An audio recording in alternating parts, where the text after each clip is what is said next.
کہ آپ لوگوں نے اتنی بڑی تعداد سے زحمت کر کے اور یہاں آئے ہیں.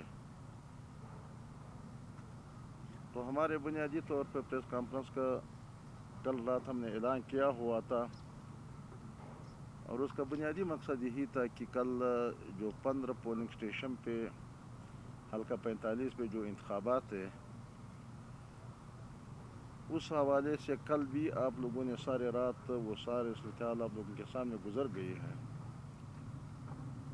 لیکن ہم نے یہ طے کر دیا کہ بلوچستان کے عوام کے سامنے ہم سارے صورتحال رکھیں گے. اور ہم نے الیکشن بھی اس نیت سے بھی نہیں لڑی تھی. پہلے بھی ہمارا یہی خیال تھا، اس طرح نہیں تھی کہ ہمیں اس غلط فہمی میں تھی کہ ہمیں سیٹ مل جاتی ہے. لیکن ہم ابھی اپنا جدوجہد جب کریں گے تو اس جدوجہد کا ہمارا مقصد یہی ہوگا کہ ہم ان لوگوں کے سارے سازشیں، سارے ناانصافیاں، سارے ظلم و بربریت ہم بے نقاب کرانے کے لیے اور عوام کے سامنے ان کے اور جمہوریت کے نام پہ جو جمہوریت کے قتل ہو رہا ہے ان کو بے نقاب کرنے کے لیے ہمارا سیاست کا محور اور مرکز یہی ہوگا. اور یہی ثابت ہو گیا. 15 پولنگ اسٹیشن ہے، پورا دن الیکشن بالکل کلیئر کٹ الیکشن ہوا، کوئی ہنگامہ نہیں ہوا، کوئی ٹپا ماری نہیں ہوا، کوئی لین آرڈر کا مسئلہ نہیں ہوا. پورا دن پرامن گزر گیا. اور ہمیں پورا 45 فارم سارے ہمیں ملک دی چکے تھے اور ہم اس سے مطمئن بھی ہے. لیکن خدشہ وہی تھا جو 2024 8 فروری کے دن گزرنے کے بعد 9 فروری پہ جو 47 فارم کا متعارف کرایا اور وہ شروع ہو گیا تو پورا ملک کو تہ و بالا کر دیا. آج بھی اتنی 15 پولنگ اسٹیشن ہو جاتے تو بھی وہی حال ہوگا، پورا حلقے پہ انتخابات ہو جاتے تو بھی وہی حال ہوگا. لیکن ہم نے رزلٹ لایا اور ساتھ ساتھ ہمیں اشارات اور میں پیغامات مل جاتے تھے کہ آپ لوگوں کے ساتھ ہو جائے گا، دھوکہ ہو جائے گا اور فارم 47 بننے والے ہیں. اور وہاں انہوں نے پلان تیار کر لیا، وہاں کنٹینر کھڑا کر دیا، ادھر کنٹینر کھڑا کر دیا، اور یہاں تک کہ تمام قوانین اور آئین کے مطابق، الیکشن رولز کے مطابق وہاں کینڈیڈیٹ بھی جا سکتے ہیں. ہر وہ کے پاس ان کی گنتی میں ان کے ساتھ بیٹھنا چاہتے کہ اپنے فارم ان کے ساتھ شیئر کیا جائے، اور ان کے الیکشن ایجنٹ بھی ان کے ساتھ جا سکتے ہیں. اور ہر کینڈیڈیٹ یہ حق رکھتے ہیں کہ وہاں کنٹرول روم میں جا کر کے وہ اپنا رزلٹ کو یقینی بنائیں. لیکن 5 بجے سے 11 بجے تک انہوں نے نہ ہمارے کینڈیڈیٹ کو چھوڑ رہا تھا اندر، نہ ہمارے الیکشن ایجنٹ جو کامران صاحب تھے وہ چھوڑ رہا تھا، نہ کسی اور وہ اندر سے ہر وہ صاحب بیٹھے ہیں، نہ ہر وہ سے کوئی رابطہ ہو پا رہا تھا، نہ ڈی سی سے کوئی رابطہ ہو پا رہا تھا. جس سے رابطہ ہو جاتا تھا، چیف سیکرٹری سے رابطہ ہو گیا، کہتے تھے کہ یہ تو میرا کام ہے نہیں، یہ تو الیکشن کمیشن کا کام ہے. جب ڈی سی سے رابطہ ہو جاتا تھا تو کسی کو دھمکیاں دیتے تھے، کسی کو یہ کہہ رہے تھے کہ ہمارا کام تو ہے نہیں. جب چیف منسٹر صاحب نے رابطہ کر دیا، ہم نے ان کو کہہ دیا کہ چیف منسٹر صاحب کم از کم اتنی تو کر سکتے ہیں کہ ہمارے بندوں کو وہاں پہنچا دے. لیکن چیف منسٹر کے جو بھیجا ہوا وفد تھا وزراء کا، وہ آئے 1 گھنٹہ آدھا گھنٹہ تو ان کے سے بھی رابطہ نہیں، ان کا نہیں ہو سکتا تھا یا جان بوجھ کے نہیں کر رہا تھا. تو پھر اس کے بعد جب رابطہ ہو گیا تو رابطے کے بعد انہوں نے کہا کہ آ جائے عثمان پرکانی صاحب اور کامران صاحب. اگرچہ میرے ساتھیوں کا ہی رائے تھا کہ ہم ابھی نہیں جائیں گے، کیونکہ اگر ہم جائے، انہوں نے سب کچھ مکمل کر چکے تھے، تو ہم جا کے تو صرف ہمیں پتہ نہیں کس انداز میں، اس کا خیال یہ تھا کہ ہمیں بٹھا کر کے چائے پلائے پھر یہ فارم ہاتھ میں پکڑوا کے دے دیتے، اس کا خیال یہی تھا. تو کیوں ہم جائیں؟ لیکن پھر مشورے کے بعد ہم نے طے کر دیا کہ کیونکہ یہ ہمارے اوپر ذمہ داری ڈالتے کہ وزراء کا وفد بھی آیا اور پھر ہم نے وہاں ان کو پہنچانے کے انتظامات بھی کیے ہیں، لیکن آپ نہیں جا سکتے، لہٰذا ہم نے جانا ہے. جو بھی کچھ ہے وہ ہمیں بھی معلوم ہے، لیکن ہمارے کامران صاحب اور عثمان پرکانی صاحب انہوں نے جو اندر لے گیا وہاں کمرے میں بٹھا کر کے، تو ہاروز صاحب کے سے ملاقات تو دور کی بات ہے، ہاروز صاحب شکل دیکھنے کے دور کی بات ہے، تو کسی کمرے میں انہوں نے بٹھایا تھا، اور بٹھانے کے بعد وہاں سے آدھا گھنٹہ یا 1 گھنٹے کے بعد ان کو بلا لیا اور ایک اس طرح دیوار کے سامنے کھڑا کر دیا اور نشتہ دیوار پڑھ لو، اور اس پہ لکھا ہوا تھا کہ پارم 47 عوالی مدد جتک صاحب کامیاب، اور وہ بھی 4 گن مینوں کے اور اس کے موجودگی میں ان کے حصار میں، تاکہ یہ وہاں کوئی دہشت گردی نہ کر لی، اس کے بے احترامی نہ ہو جائے جو دیوار پہ لکھا ہوا ہے۔ تو اس کے بعد ہم نے یہ محسوس کر دیا کہ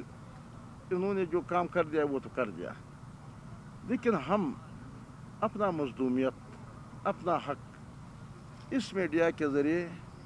الیکٹرانک اور پرنٹ میڈیا کے ذریعے عوام تک پہنچائیں گے، اور ہم اپنا سیاسی اور پرامن جدوجہد جاری رکھیں گے، اور یہ ہمارا بنیادی اور آئینی حق ہے۔ لیکن جب ہم نے یہ اعلان کر دیا کہ اب پرامن طور پہ لوگ منتشر ہو جائے، پرامن طور لوگ چلے جائے اپنے گھروں میں، کل ہم پریس کانفرنس کرنے والے ہیں اور شٹر ڈاؤن کا اعلان ہم نے تو کر دیا، لیکن فوراً پورا بلوچستان میں اور کوئٹہ میں تو نیٹ بھی بند کر دیا اور ٹیلی فون بھی بند کر دیا۔ تو ایسے محسوس ہو رہا تھا کہ کل کوئی دہشت گرد حملے ہو رہا ہے۔ دہشت گردوں کے وقت میں تو ان کے نہ نیٹ کام کرتے ہیں نہ ان کا وہ کام کرتے ہیں، لیکن جب سیاسی ایک پرامن اور اس طرح سیاسی جماعت کہ وہاں سے اتنے سارے لوگ جب آئے تھے، لیکن نہ کسی بھی چیز کو نقصان پہنچانے کے، ہم نے سب کارکنوں کو منع کر دیا کہ پاکستان ہمارا ہے، بلوچستان ہمارا ہے، ہم ان کو مزید ترقی دینے کے لیے اور ان کو بنانے کے لیے، ان کو بہتر کرنے کے لیے یہ سیاست اسی لیے کرتے ہیں، لیکن اپنے ملک، اپنے اداروں کو، اپنے اس کو ہم نقصان نہیں پہنچائیں گے۔ لیکن پھر بھی انہوں نے یہ کام کر دیا۔ آپ لوگ دیکھ رہے اب تک، ابھی میں ٹی وی پہ دیکھ رہا تھا کہ کل 12 بجے تک انہوں نے تو ٹائم دے دیا، لیکن ہمارے کارکنوں کے اگر اور تحریک مزید بڑھے تو پھر شاید 1 مہینے کے لیے بھی بند کر سکتے ہیں۔ تو یہ ان کے سامنے تو آ گیا۔ اب صحافی حضرات، ہم نے آپ کو زحمت اس لیے دے دیا کہ ہمارے پاس جو 47 فارم، یہ 45 والا جو فارم ہے، وہ ہمارے پاس 15 پولنگ اسٹیشن ہیں۔ آپ کے سمجھ میں بھی آ جاتے ہیں، ہمارے سمجھ میں بھی آ جاتا ہے، اس طرح پورا لمبا چوڑا حلقہ تو نہیں ہے، لیکن ہم آپ پہ یہ انصاف اور آپ عوام کے سامنے پہنچا دیں تاکہ وہ خود ہر ایک اپنا حساب کتاب کر لے۔ ہمارے حساب کے مطابق، تو فارم 45 کے حساب کے مطابق 226 ووٹ علی مدد صاحب نے وہاں سے حاصل کیے ہیں، اور 2699 ووٹ عثمان پرکانی صاحب نے حاصل کیے ان 45 فارم کے حوالے سے۔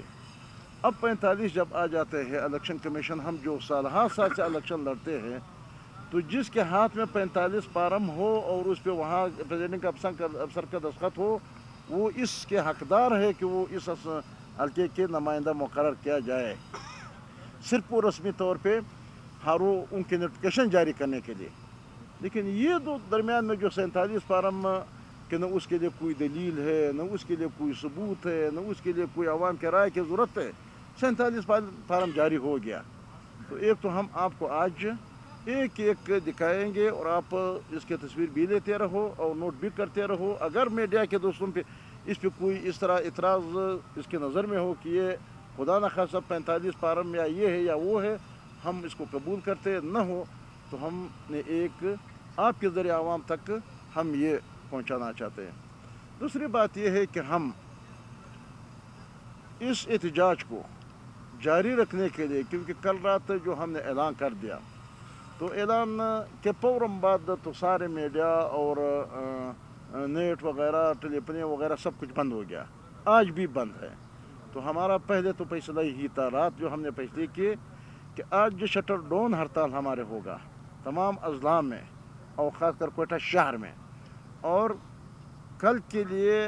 یعنی کل کے دن کے لیے ہمارا فیصلہ، لیکن آج ابھی ہم نے اجلاس کر دیا، ہم نے اپنے فیصلے کو اس لیے تبدیل کر لیا کہ کل کے بجائے پرسوں کے لیے بدھ کے دن ہم پورا بلوچستان کو جام کر دیتے ہیں اور روڈ بند کر دیتے ہیں، اور چھوٹے روڈ ہو یا بڑے روڈ ہو، پورا بلوچستان وہاں لسبیلا سے لے کر جوب تک، گوادر سے لے کر چمن تک، یہ سب ہم بند کر دیتے ہیں، پرامن ہڑتال کرتے ہیں اور پیجام ہڑتال ہوگا۔ اس کا دو باتوں کے لیے، ایک نیٹ اور ٹیلی فون بند کرنے کی وجہ سے کیونکہ وہاں اطلاعات نہیں پہنچ سکتے ہیں، دوسری بات یہ ہے کہ ہمارے تاجر برادری سے، ٹرانسپورٹ کی برادری سے، دوسرے لوگوں سے، کیونکہ وہ بھی ہمارے لوگ ہیں، ہم پہلے سے کل تک ہم ان کو اطلاعات دے دیتے ہیں کہ بدھ کے دن کوئی بھی زحمت نہ کر لے، اپنا جو بھی کوئی کام ہو وہ کل بے شک کر لے، پرسوں ہمارے ہڑتال ہو تاکہ ان کو بھی زحمت نہ پہنچے، وہ بھی درمیان راستے میں ہمارے ساتھ۔ تو یہ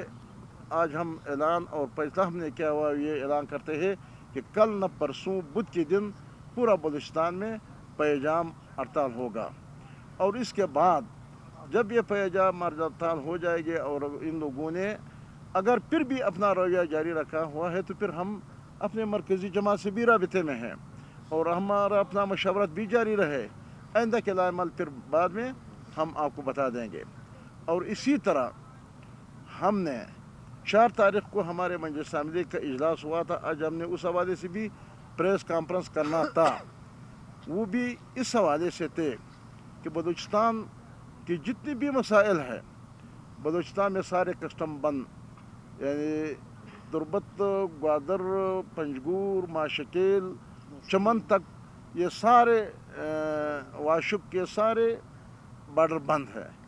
اور اسی طرح بلوچستان کے عوام کے ساتھ جو ابھی ایک نیا اس طرح وہ کر دیا، کوئی بلوچستان کے والی وارث نے ان کے ساتھ معاہدہ نہیں کیا ہوا ہے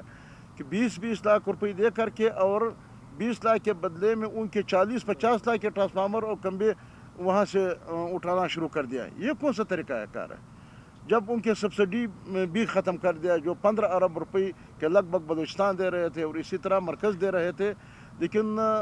ہم نے کتنی کوششوں سے بلوچستان کے عوام کے لیے سیاسی جماعتوں نے منظور کیے تھے، لیکن انہوں نے بغیر کسی